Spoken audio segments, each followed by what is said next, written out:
Monsieur le Président de FIT, cher Vincent, Monsieur le Président de Saint-Exupéry, cher Gilbert, merci de nous accueillir une fois de plus ici, dans ce bel IRT.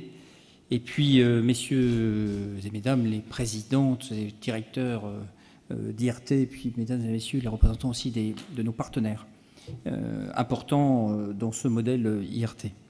Au-delà de la formule convenue, je veux vraiment vous dire que j'ai du plaisir à être aujourd'hui parmi vous et d'avoir passé à la fois la soirée, mais aussi toute la journée à vos côtés pour découvrir tout ce savoir-faire des IRT, à la fois dans les échanges, mais aussi dans ce magnifique village très explicite et démonstratif. Il y a quelques mois, je découvrais sur le terrain la réalité du travail réalisé par les IRT, qui sont ces ponts jetés entre la recherche publique et la recherche privée et l'innovation, ces lieux de rencontre entre des entreprises de toute taille, des grands champions nationaux, mais aussi de toutes petites PME, et qui viennent travailler dans une coopération intelligente pour identifier les enjeux communs et chercher à innover en meute.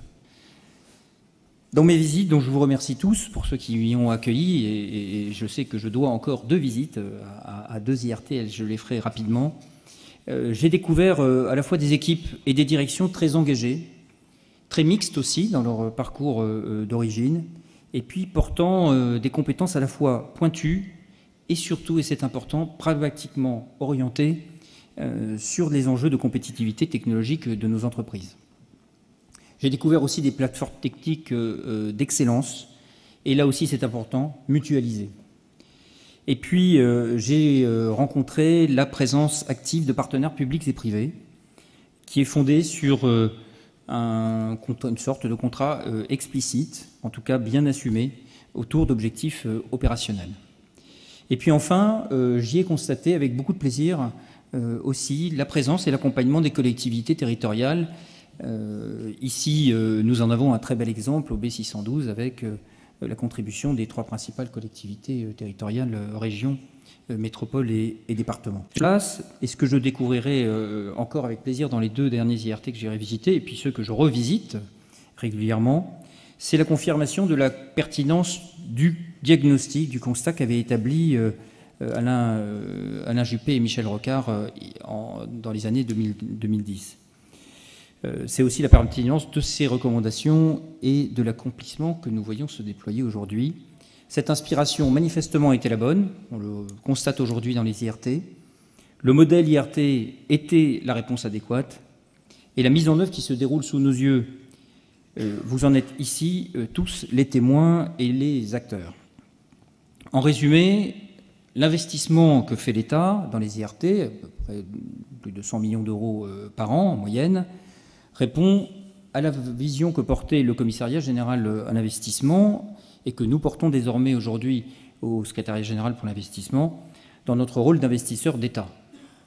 Et plus précisément, dans une exigence multiple, celle d'abord d'une exigence d'excellence, de résultats dans les choix économiques d'investissement qui sont faits. Et vous le savez ô combien la ressource qui est dégagée par le PIA est rare, précieuse, coûteuse pour tous les contribuables et puis surtout pour tous ceux qui viendront aussi régler la facture après nous. Et c'est pour eux d'ailleurs que nous investissons tous ici et ailleurs, et ici évidemment dans les IRT. La deuxième exigence de l'investisseur d'État, c'est l'effet de levier. L'effet de levier sur l'investissement privé, je pense que là aussi, les IRT ont bien montré, alors c'était le modèle de construction et on va l'améliorer, j'en dirai un petit mot, il est fondé sur l'effet de levier, sur l'investissement privé, mais aussi sur l'investissement d'autres partenaires. Enfin, la dernière exigence, c'est celle de partager avec ceux avec qui nous investissons, ou dans lesquels nous investissons, une vision de long terme. Et ça, c'est ce qui explique le positionnement de l'État aux côtés des IRT et des autres objets dans lesquels nous investissons, c'est d'être un investisseur patient, fidèle, mais exigeant aussi, et j'y reviendrai. Et puis enfin, le rôle de l'investisseur d'État, c'est aussi d'être un catalyseur de coopération entre des acteurs qui, naturellement, parce qu'ils ont des objectifs divergents, et naturellement divergents, arrivent à se mettre d'accord sur des objets communs de recherche, ici, à l'IRT, un tronc commun, et qui fait qu'ils vont travailler ensemble, découvrir aussi les bénéfices de travailler ensemble, et être en vérité des démonstrateurs de partenariat qui, j'espère, et l'IRT est un joli modèle, vont servir de modèle et d'expérience pour d'autres dispositifs. Derrière, ou plutôt devant cette ambition, vous trouverez toute la vision stratégique portée par le programme d'investissement d'avenir, et j'en suis, à titre à la fois personnel et fonctionnel, vraiment très fier, et c'est la raison pour laquelle je voulais absolument venir devant vous, à la fois vous en féliciter et vous encourager à aller toujours plus loin. Ce que le Premier ministre a voulu, est venu vous dire le 21 juin dernier à l'IRT M2P, dont je salue le président François Mudry et son directeur général Christophe Millière, c'est un triple message. Le premier message, c'est celui que je viens de répéter en quelque sorte, c'est la reconnaissance du chemin parcouru. Donc je n'y reviendrai pas. Les deux autres messages, c'est la confiance dans votre capacité à mener dans le long terme cette mission, et puis c'est aussi l'exigence des attentes que nous avons vis-à-vis du réseau des IRT et de chacun des IRT en particulier. La confiance, elle s'est exprimée concrètement par le message très clair du Premier ministre que l'État soutiendra dans le long terme, y compris au-delà de l'échéance initiale de 2025, votre action, inscrivant ce partenariat de l'État dans une vision longue qui est effectivement et naturellement celle des enjeux auxquels vous répondez.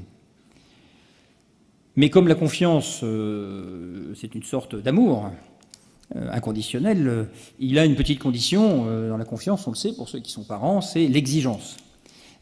C'est une exigence bienveillante, mais c'est une exigence tout de même, c'est-à-dire l'attente de voir les IRT consolider, transformer, surmultiplier cette maturité dans laquelle ils sont en train d'entrer, et nous le constatons vraiment lors de ce 6e forum. Cette exigence, elle s'exprime de diverses manières, au moins de deux manières, en tout cas c'est celle que je voulais souligner cet après-midi. La première, c'est de consolider les partenariats et le financement du modèle. Pour le consolider, ce modèle dit des 3 tiers, donc je ne reviens pas de chacun dans la salle, c'est à peu près ce qu'il en est, en tout cas c'est le tiers de l'État qui sera le socle au-delà de 2025, le tiers de financement des IRT, et puis les 2 autres tiers, c'est évidemment à minima celui des industriels qu'on espère plus élevé parce qu'il prouvera le succès de l'outil, et puis d'autres tiers qui viendront par des financements complémentaires, y compris d'ailleurs éventuellement des financements publics. Il faut donc consolider ce partenariat industriel existant. Il faut les élargir toujours plus, et je sais que vous y employez, et les très bons chiffres que citait Vincent tout à l'heure le démontrent. Je pense qu'il y a effectivement une vraie conviction désormais dans le secteur industriel que ce sont des outils utiles pour eux. Et d'ailleurs, c'est normal qu'il ait d'abord un objet d'utilité, même s'il participe par ailleurs et au-delà à une mission qui nous dépasse évidemment. Et puis, c'est aussi peut-être une plus forte implication dans les plans d'action de filières industrielles et les orientations données par le Conseil national de l'industrie. Vous savez que le gouvernement a une forte mobilisation sur ces sujets. Le Premier ministre s'est exprimé à plusieurs reprises. Il est allé chez Dassault Systèmes récemment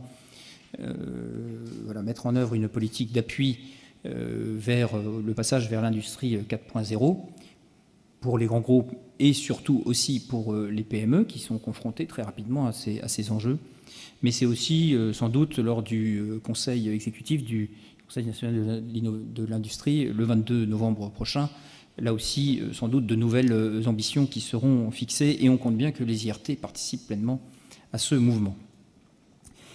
Également, dans cette pérennisation du modèle, je dis dans l'un des 3 tiers, il y a, et ce n'est pas simplement une visée financière, il y a de renforcer les partenariats internationaux qu'évoquait Vincent. On a déjà de très beaux exemples, je le citerai parce que j'ai vécu dans ce pays, enfin cette île, plus exactement, le partenariat qui existe d'ores et déjà entre Systemix et Singapour. Je sais que d'autres partenariats le sont noués. D'ailleurs, la petite documentation, enfin le dossier qui vous a été remis montre bien, j'ai été bluffé de le redécouvrir, ou plutôt de l'approfondir, de voir combien il y avait de partenariats internationaux pour chacun d'entre vous, et partenariats européens.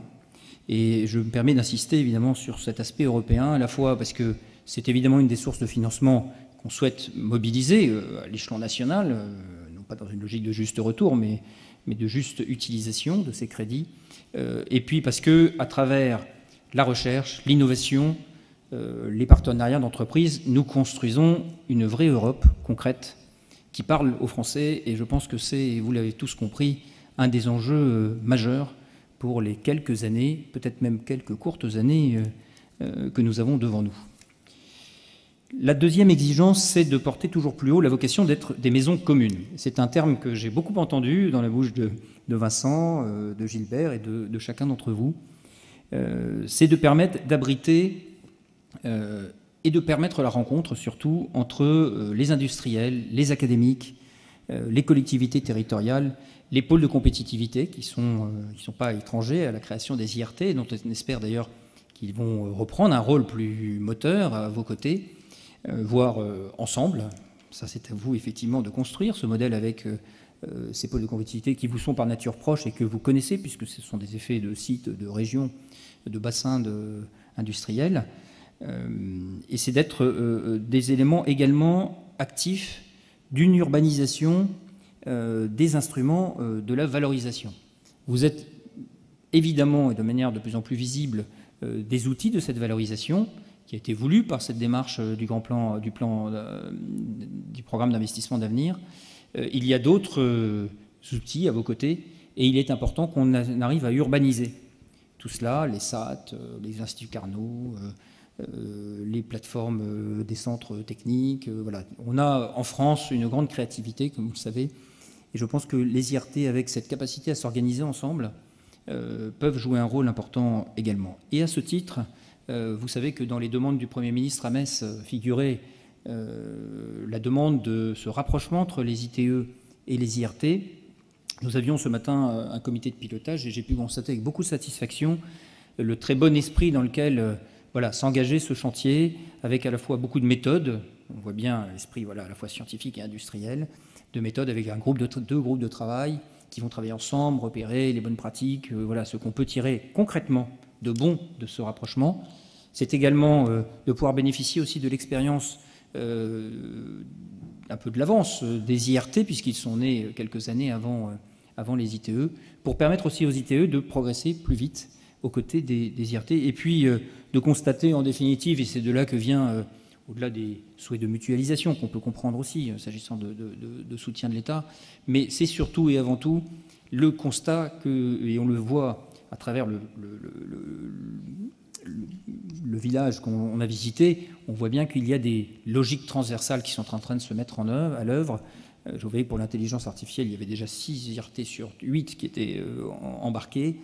Il y a évidemment, et on le croise lorsqu'on visite VDCOM ou d'autres ITE, ces problématiques sont majeures aujourd'hui et elles vont continuer à nourrir ce travail ensemble qu'on espère aboutir rapidement. En conclusion, je voulais vous dire que je suis venu avec vous, parce que c'est aussi le but de ce forum, célébrer le succès du modèle et au-delà surtout de son incarnation dans chacun de vos IRT et de vos équipes. Je ne reviendrai pas sur les très beaux indicateurs qui sont en phase de progression vertigineuse, sauf les budgets, j'espère quand même. Il faut qu'il y ait un effet multiplicateur plus fort de ces indicateurs que des budgets. Ce sera mieux pour tout le monde, même si on va continuer d'investir, vous l'avez compris. C'est aussi de faire connaître, et c'est le but de ce forum, et je pense qu'il y réussit, c'est de mieux faire connaître le modèle des IRT. C'était aussi le sens de la visite du Premier ministre, pour donner ce coup d'éclairage sur ces beaux outils. C'est de communiquer. Je pense que les documents que vous avez produits aujourd'hui sont, je pense, effectivement de très belles illustrations de ce savoir-faire. Et puis c'est de construire et de faire réseau avec les autres partenaires, construire une base territoriale. Nous, vous savez, au programme d'investissement d'avenir, nous croyons beaucoup à l'effet de site. Et je crois que les IRT contribuent, et manifestement à Toulouse, c'est le cas aussi, à créer des sites, des lieux de rencontre et une fierté aussi régionale, métropolitaine, même si les IRT, par nature, ont vocation à se déployer bien au-delà de leur territoire, puisqu'ils portent des thématiques qui sont nationales et européennes. Et puis enfin, et vraiment en guise de toute conclusion, je ne voudrais pas m'étendre trop, c'est de vous dire que nous portons avec vous Et vraiment avec vous, vous l'avez compris, on est très présent. Je finis par me dire d'ailleurs que je passe une grosse partie de mon agenda avec vous, puisque nous étions la semaine dernière, où il y a 10 jours ensemble avec les ITE. Je suis ravi d'être là aujourd'hui, donc ne voyez pas aucun frein à cet élan. Vous dire que si on est très présent auprès de vous, c'est que nous portons vraiment avec vous profondément l'exigence de porter toujours plus haut et vraiment à la hauteur des enjeux auxquels nous devons répondre et que doivent affronter nos entreprises, notre économie, qui est d'être les meilleurs dans cette compétition internationale qui est sans merci et qui, s'agissant d'un pays développé comme la France, ne peut s'appuyer que sur ce savoir-faire, cette intelligence qui n'est pas qu'artificielle, et on espère bien qu'elle ne deviendra pas qu'artificielle. En tout cas, dire que pour nous et pour l'État, il s'agit véritablement d'un enjeu de souveraineté et de souveraineté technologique, et pour cela, on compte bien sur les IRT.